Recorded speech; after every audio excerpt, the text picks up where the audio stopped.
Assalamualaikum warahmatullahi wabarakatuh. Salam hebat. Kembali lagi di channel Adik Kedebelitas, channel yang selalu memberikan program kreatif dan inovatif dunia disabilitas. Kedebelitas, sabar bos. Saudaraku, mari kita bersama-sama dukung channel Adik Kedebelitas agar terus dapat memberikan tontonan, konten yang bermanfaat bagi kita semua, khususnya di dunia disabilitas, sehingga channel ini dapat maju dan berkembang dengan cepat. Kemudian jangan lupa dukung kami dengan cara klik tombol subscribe, kemudian jangan lupa untuk tekan tombol like and share, kemudian tulis komentarmu yang bermanfaat bagi kami agar kami dapat terus mengevaluasi diri sehingga kami dapat terus menjadi channel terbaik untuk dunia disabilitas. Nah, jangan lupa ya, tulis komennya di kolom komentar. Kita tunggu dukungan dari panjenengan semua agar channel Adik Kedebelitas dapat terus bergerak dan bermanfaat. Terima kasih semuanya. Wassalamualaikum warahmatullahi wabarakatuh. Kedebelitas, sabar bos. Nah, kita berjumpa lagi nih dalam channel Adik Kedebelitas. Nah, seperti biasa dalam channel ini kita selalu membicarakan tentang dunia disabilitas.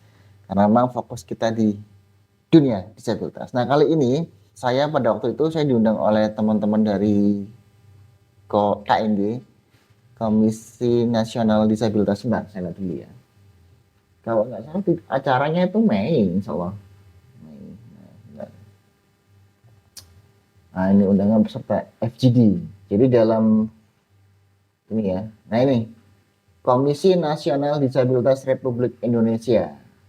Undangan peserta FGD, evaluasi dan penguatan sistem layanan deteksi dan intervensi dini anak balita disabilitas. Nah, ini pembahasan baru lagi nih. Jadi, deteksi terhadap saudara kita yang disabilitas mulai sejak dini.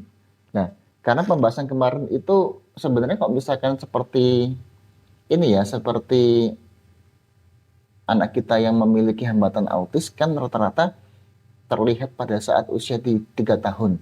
Namun ini kita berusaha untuk sejak lahir. Nah, apakah ini bisa terdeteksi? Dan sehingga ini harus kita bahas bersama pada waktu di acara itu. Nah, jadi saya bacakan ya undangannya. Kesehatan merupakan salah satu hak dasar penyandang disabilitas yang dijamin pemenuhannya. Pasal 12 Undang-Undang Nomor 8 Tahun 2016 tentang penyandang disabilitas menyatakan hak kesehatan meliputi antara lain hak memperoleh informasi dan komunikasi yang mudah diakses dalam pelayanan kesehatan. Nah, kemudian mempertimbangkan urgensi dan isu strategis pemerintah dalam pemenuhan hak kesehatan penyandang disabilitas, Komisi Nasional Disabilitas bersama dengan CHAI Indonesia melakukan asesmen sebagai bentuk pemantauan dan evaluasi untuk menggali permasalahan dan upaya dalam peningkatan deteksi dini tersebut.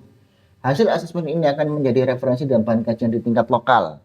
Ya, kemudian nasional serta global sebagai upaya advokasi tercapainya layanan kesehatan inklusi disabilitas. Disability Inclusive Health System.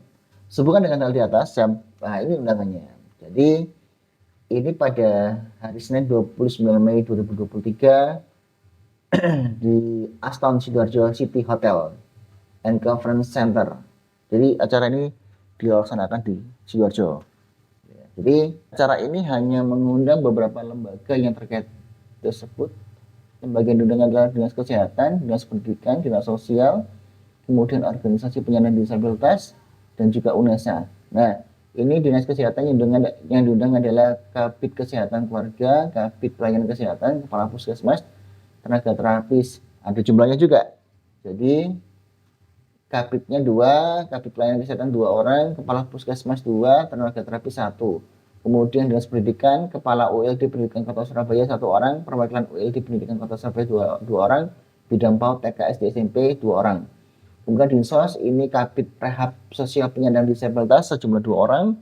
Kemudian Pekerja Sosial atau TKSK 2 orang, BPJS Kesehatan Jawa Timur 1 orang, BPJS Kesehatan Kota Surabaya 1 orang.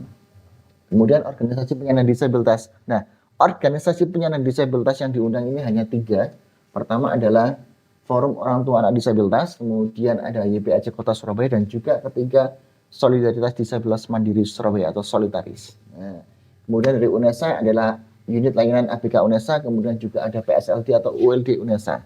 Jadi terbatas sekali. Memang undangannya FGD, jadi pembahasannya betul-betul harus fokus. Jadi yang diundang hanya 2, 3, 6, 7, 8, 9, 10, 11, 12, 13, 14, 15, 16, 17, 18, 19, 25 orang. Undangannya hanya 25 orang. Nah, alhamdulillah Solidaritas mendapatkan kepercayaan untuk membahas permasalahan atau tema yang ada di sini. Nah, bersama Komisi Nasional Disabilitas. Nah, jadi memang di acara itu memang apa ya?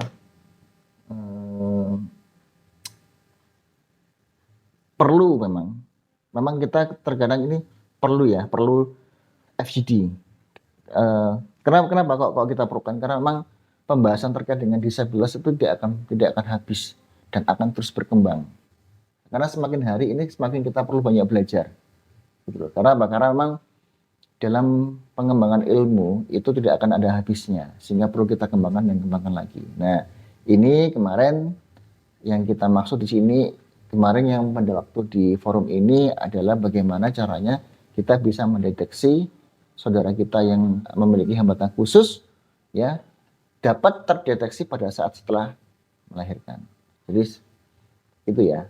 Nah, ini yang memang hal baru sih ya. Jadi kita kalau misalkan kalau misalkan terlihat dari disabilitas fisik mungkin masih bisa terlihat ya. Namun yang terkait dengan disabilitas intelektual dan kemudian juga disabilitas mental ini perlu kita yakinkan pada waktu usia sekitar kalau misalkan autis kan 3 tahun.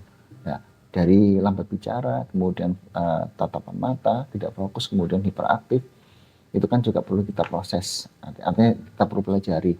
Jadi kita tidak bisa kalau misalkan langsung kita menjudge ini.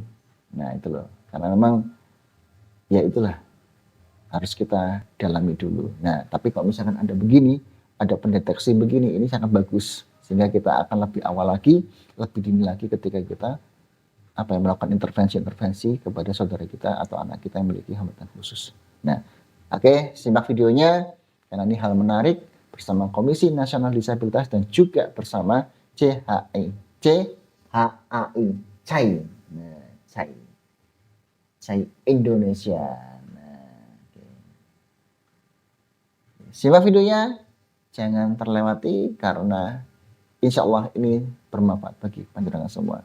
Semoga apa yang kita berikan di sini, apa yang kita sampaikan di sini dapat bermanfaat bagi panjenengan semua dan bisa panjenengan terapkan atau mau mencoba terapkan di tempat panjenengan berada. Sekian dari Andi Ke-12. Assalamualaikum warahmatullahi wabarakatuh. Ke-12, sabar bos. Soalnya dia mau ya. Tapi kalau orang miskin kan nggak ada dasar. Saya kemarin tadi ke pencegahan stunting. Itu programnya lintas kementerian sosial, kesehatan dan pendidikan.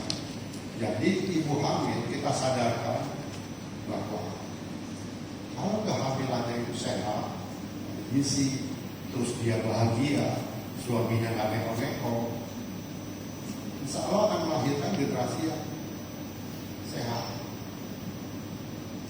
Ini waktu itu juga sering ibu-ibu itu misalnya untuk gizi ya contohnya ya, karena itu orang miskin, nggak usah kita bawa gizi itu dari daging steak segala macam itu mahal. Ada beberapa hal yang murah yang bisa, dan ini pengalaman saya juga ya, karena saya kan punya istri juga, saya tidak. Jadi campuran antara pengalaman pribadi dengan program. Misalnya untuk memperbaiki gizi itu bisa yang murah ikan ribu ya. Isinya bisa 15 ton. Nah itu bisa seminggu, 2 minggu atau di kulkas. Kalau daging ayam itu 30. Itu bisa tadi memperbaiki gizi. Kacang hijau. Jadi si ibu-ibu itu kita ingatkan. Suaminya pun kita ingatkan bikin bahagia istri. Karena kalau nggak bahagia, stres. Misal saya lupa dia hasil penelitian atau enggak, tapi kalau dibanding ada salah satu startup ini baru terdeteksi umur 20 muda. Ya kalau lihat orang cemas, pusing, saya kan kenapa orang pada pusing.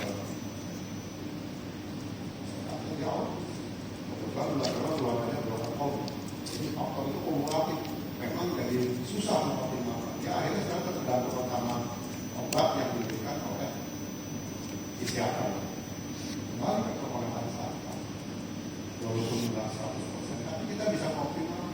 Ya dari pendidikan bagus, dia terima di ITB, di UI dengan mudah. Kita rancang, saya kan termasuk kita kan. Untuk pekerjaan nanti, dia nggak mungkin jadi manajer karena dia suka panik gitu. Tapi kita pekerjaan dia mungkin contohnya dosen. Jadi kalau kita dengar informasi seperti ini, mengalami keluhan kesehatan dan 17% mengalami sakit. Hampir separuh atau 46% itu anak usia ini mengobati dirinya sendiri. 19% itu berupa jalan dan 38% anak usia dini, usia dini kan bawah 6 tahun. Dan kalau kita lihat beberapa data, saat ini ada angka 30 juta anak usia dini di Indonesia. Kemudian di Jawa Timur itu persentasenya itu sekitar 9,52%, jadi cukup tinggi juga. Nah, berapa persen anak usia dini yang mengalami keluhan kesehatan? Ya? Ini menurut data statistik ya tahun 2021 laporannya itu Jawa Timur 34,11%. Itu di atas rata-rata nasional 33,3%. Jadi artinya masih banyak keluhan yang muncul di Jawa Timur. Kemudian kalau kita bicara sejahtera untuk kita semuanya. Bapak Ika, saya hormati Dr. Frank yang juga saya hormati. Kemudian dari Komisi Nasional Disabilitas yang juga saya hormati, dan seluruh para hadirin, para undangan yang sangat kami banggakan. Syukur alhamdulillah bahwasanya saat ini Allah memberikan instrumen. Di sini kami berikan suatu contoh instrumen dari unit layanan ABK kami. Di sini instrumen deteksi dini yang terdiri dari beberapa petunjuk instrumennya.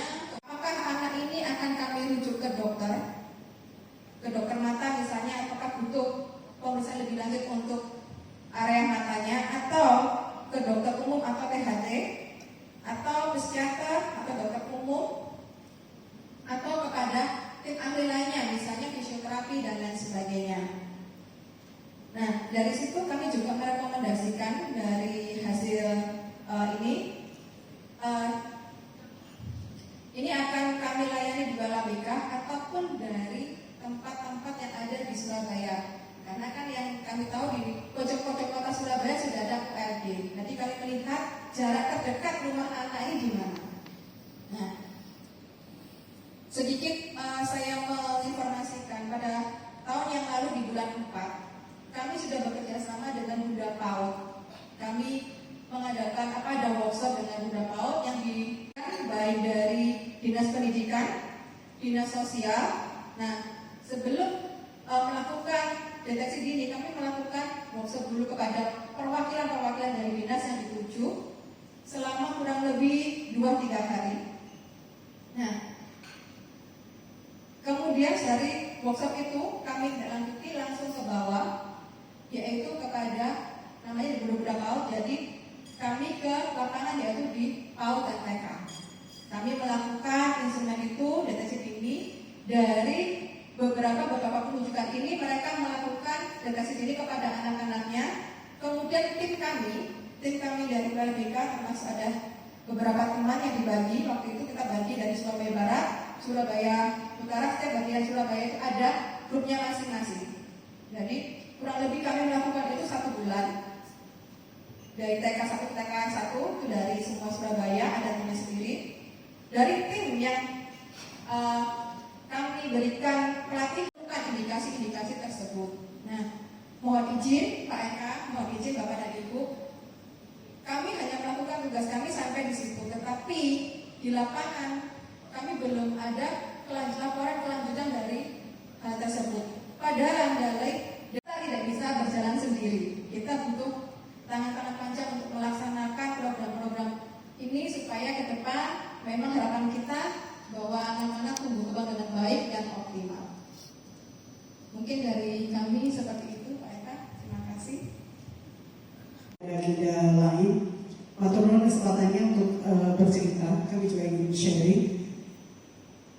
biasa tadi yang sudah disampaikan oleh Bapak dari Dinas Pendidikan dan juga dari OLB Desa.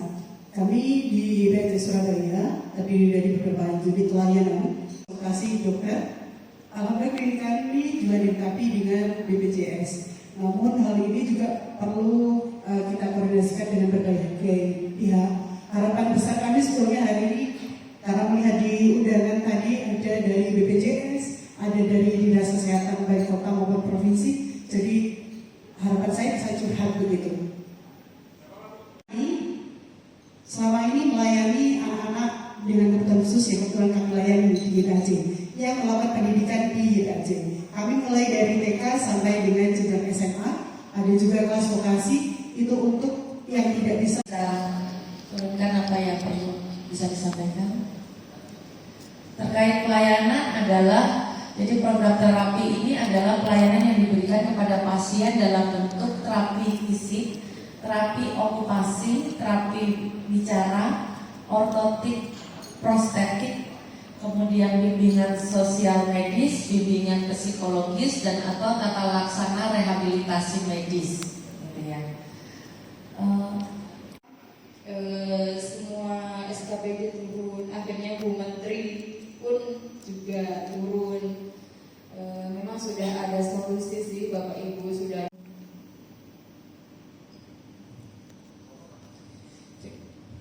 Baik Bapak, Ibu semuanya yang Dan Surabaya Utara, Selatan, Timur, Barat, kami membagi tim. Mohon maaf, data itu terkumpul di Bunda PAUD karena kami berkoordinasi dengan mereka. Dan tim kami hanya diminta untuk membekali tim-tim dari kota bagaimana cara melakukan deteksi dini terhadap anak-anak. Seperti itu. Kami hanya dapat laporan dari tim hanya sekitar 100, tapi data lengkapnya ada di Bunda PAUD. Nah, karena yang datang di tempat kami, khususnya di WLABK itu sudah anak-anak sudah di usia sekolah, jadi bukan anak-anak lagi, Pak. Jadi mereka yang datang di tempat kami itu sudah usia di atas 8 sampai sekarang ada 17 tahun. Gitu. masih harus banyak diperbaiki, terutama pada item-item soal-soal yang menyangkut tentang dimensi 2 dan dimensi 3, geometri data dan geometri ruang. Itu masih banyak ketidakcocokan dengan konsep-konsep matematis di situ. Jadi itu perlu harus diperbaiki lagi untuk UNESA. Tapi memang apakah sebenarnya sudah ada standarnya nggak sih? Terus untuk yang dari Dinas Pendidikan ada beberapa yang saya tanyakan adalah tentang paket A, B, dan C untuk penyetaraan pendidikan itu. Untuk paket C apakah juga ditangani oleh pendidikan Kota Surabaya, karena kalau di wewenangnya kalau SMA, setelah SMA itu kan provinsi. Apakah itu? Terima kasih.